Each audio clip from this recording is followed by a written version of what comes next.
Welcome to another trip down the Bourbon Road with your hosts, Jim and Mike. So grab a glass of your favorite bourbon and kick back. We would like to thank our friends at Premium Bar Products for sponsoring this episode. If you're ready to step up your game at your home bar, check out PremiumBarProducts.com to choose from their wide selection of glassware, all of which can be custom engraved with your personal message or logo. And there's no minimum order.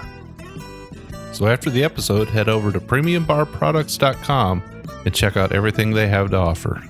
Now, let's get on with the show.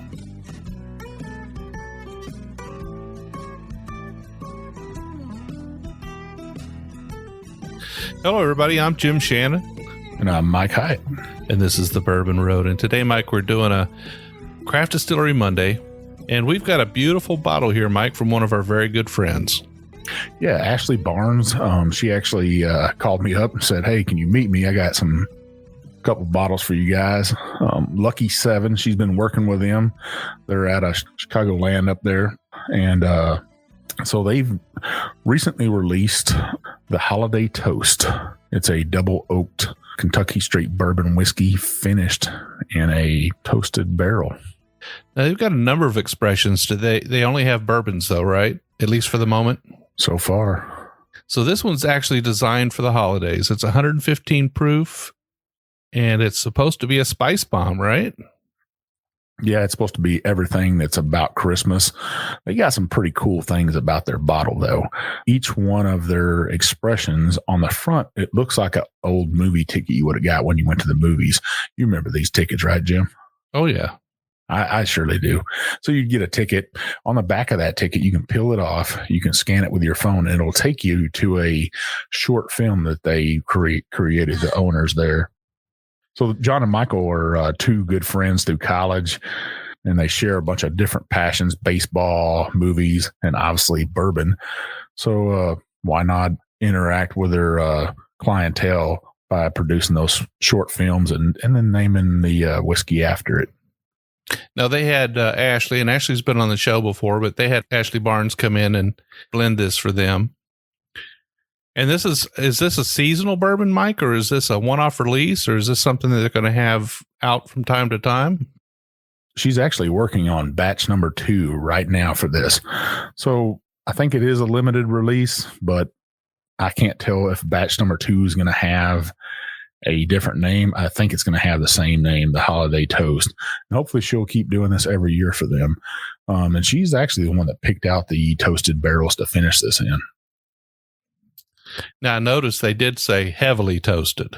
So that's probably where all those flavors come from, right? I tried to dig a little bit and ask her about that and where the barrels come from. And she was pretty tight-lipped, but she did share the whiskey with us. So I say, let's nose this thing. Let's get into it.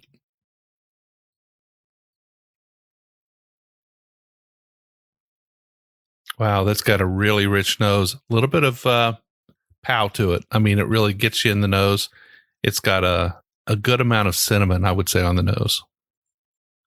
Yeah, I'd say those spices, them mulling spices that you would get at Christmas time, that cinnamon, maybe a little bit of nutmeg. You know, something you expect out of Christmas.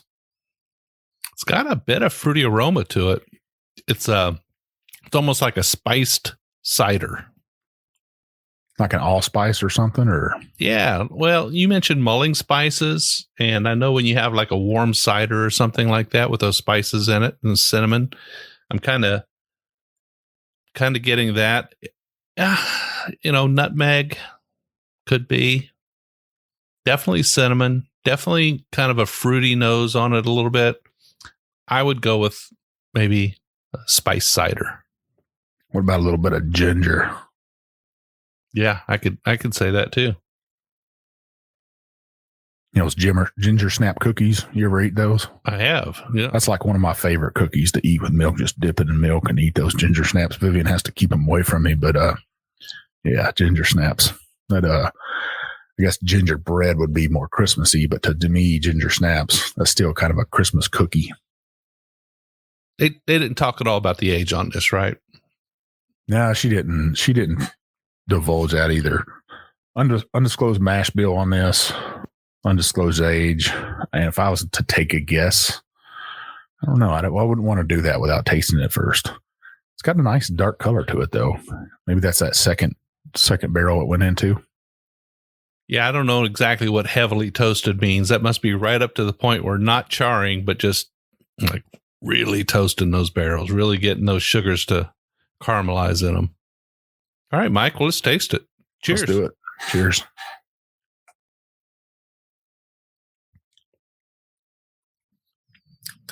Yeah, so same for me on the nose as it is on the palate, except I think the palate is amped up just a little bit.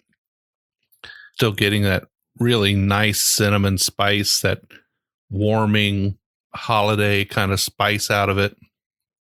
Yeah, I get the same thing. I knew you were going to like this because I had already tasted this. A lot of spice up front, that cinnamon sweetness, a little bit of nutmeg in there, that ginger snap cookies right there for me. That little bit of bite to it.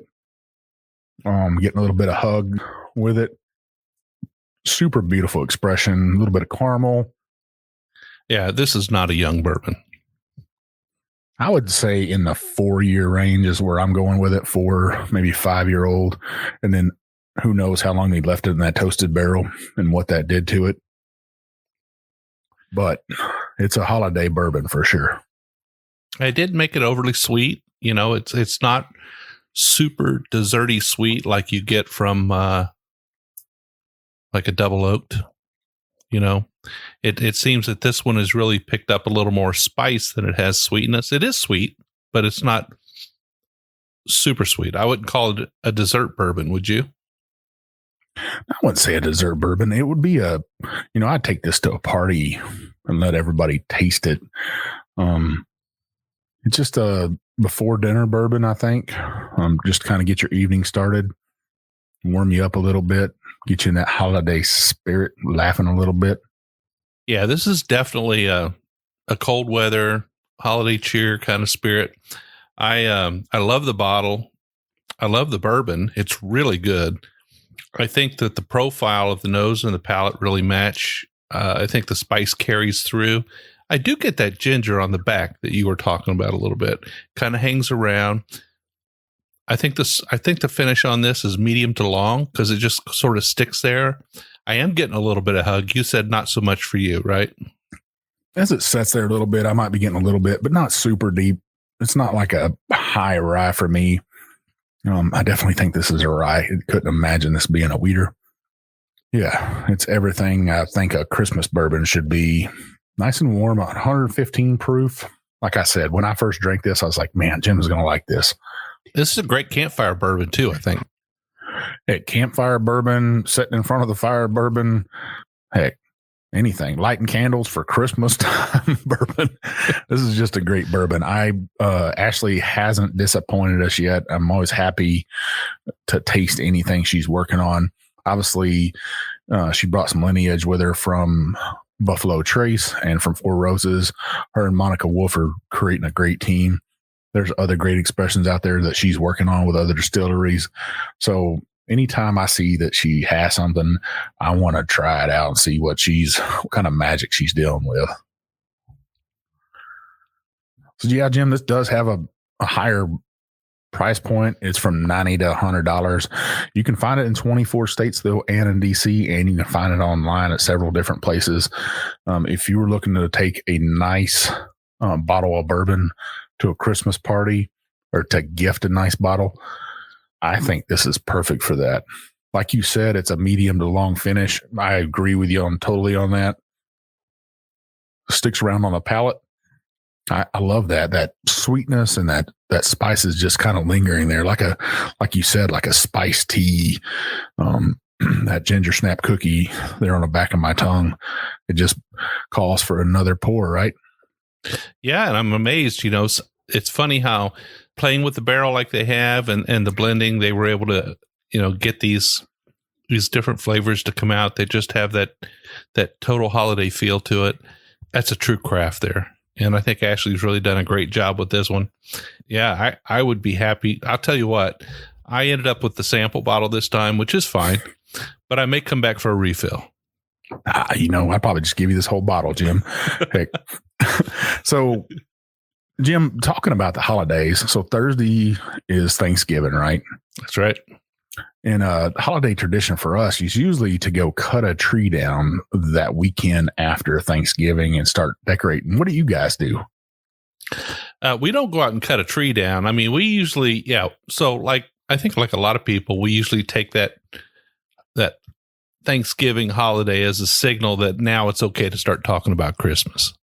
We just don't like to do it before that. I think a lot of people are in that boat.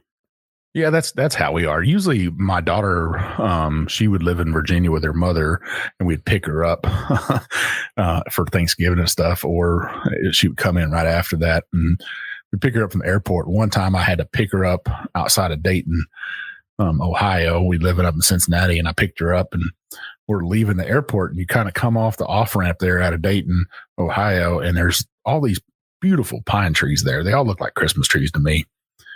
And I pulled over on the side of the road and said, "Hey, jump out. We got to get our Christmas tree right here."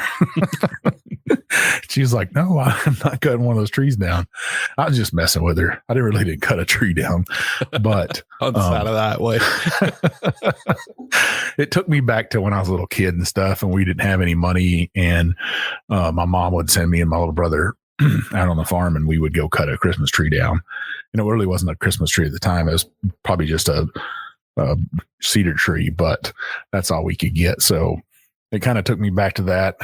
This is the time of the season, people started getting that holiday season, and 2020 has been a tough year for everybody. And, but I gotta say, super thankful what we have. And I'd like to wish everybody out there, all of our listeners, a happy Thanksgiving.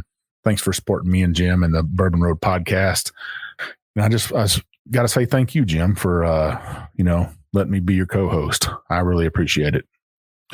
Well, Mike, I extend the thanks in your direction as well. I think together we were able to carry this off. It'd be hard to do all by yourself. There's no doubt about it. And you carry a big load, and I appreciate it. One of the things that I look forward to on Thanksgiving since last year is I want to smoke another turkey this year. What about you? Well, I got to work on Thanksgiving, but I am going to smoke a little 10-pound turkey just for me and Vivian, kind of playing it safe with the COVID. And we'll make some Thanksgiving ham. I'm not a big turkey guy, really. I'll eat some little bit of white meat, but I'm more of a ham guy. So we'll do a little bit of smoked ham, little bitty turkey. I've seen chickens bigger than the one we got. But Vivian is making some special stuff. Pink salad that my grandmother's recipe, she's making that. And Vivian makes a cranberry chutney that I really love and I always get excited about. Speaking of cranberries, that is what's inside this right here. I get a little bit of cranberry bite to this too. Oh, let me take another taste. Yeah, I'm going to have to say that I haven't had cranberries in so long. I can't join in on that because I can't even remember what they taste like. It's been so long. Are you that rubber gel kind of cranberry guy, or are you the cranberry chutney? I like the cranberries with all the chunks in it and everything. I'm not in the cranberry family, so it doesn't matter what I like. I got to eat what the family likes. And so does Mel? Nobody else likes cranberry. I just don't think it's on their menu typically. So, wow. And she's kind of responsible for that day a little bit. I do the meat, but she sets the menu, and I don't remember the last time cranberries was on the menu. The funny thing is Vivian loves that. I don't even know what you call it. I call it cranberry jelly, or I don't know. It just comes out of the can in like a bouncy little form, right? Yeah. And it's got the ribs of the can on it. Yeah. She likes that stuff, but she won't eat canned green beans. I don't know why.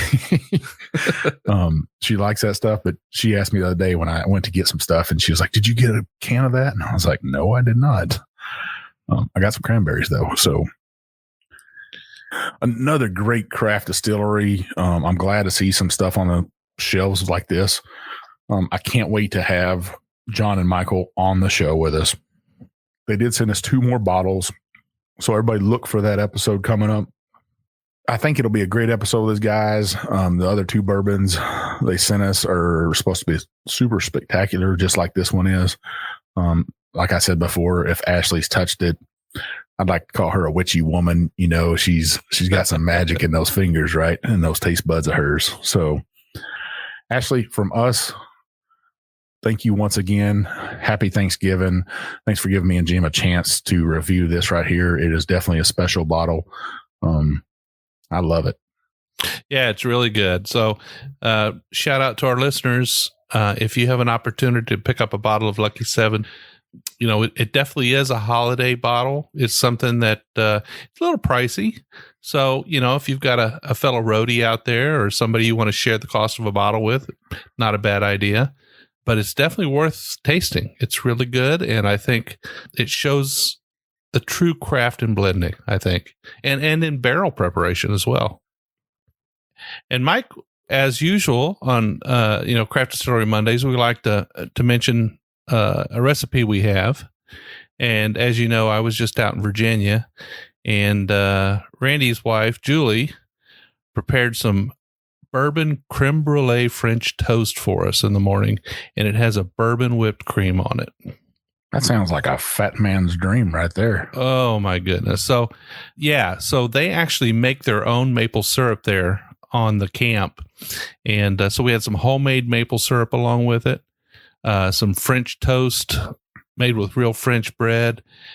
And we actually used a bottle of Heaven Hill Bottled and Bond to create the bourbon recipe for it. So we're not going to go over the recipe now because it's got a lot of steps and a lot of ingredients, but we are going to post that. We've got a great detailed recipe on how to make it.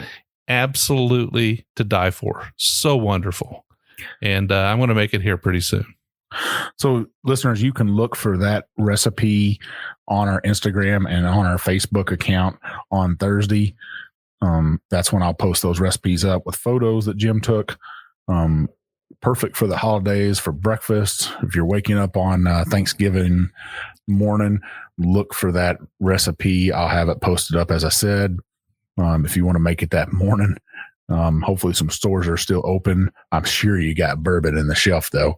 But if you want to make it for Christmas, I think that sounds like a great Christmas Day breakfast to make for the family. So where can we find us at, Jim? Well, you can find us on Instagram, Twitter, Facebook, and YouTube at The Bourbon Road.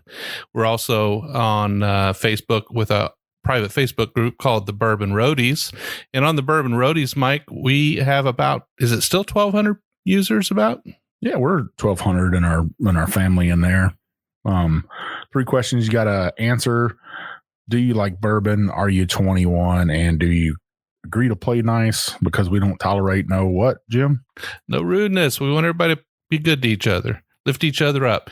Don't tear down another man's review. Yeah. We also have a website, bourbonroad.com. We have our Good and Karen's on there. We have a blog on there that you can read. Sometimes I write it. Sometimes Jim writes it. It's not about the podcast episode so much. It's just what we're thinking for that day. So go on there and check that out. I'm One Big Chief. I'm Jay Shannon 63, and we will see you down the Bourbon Road.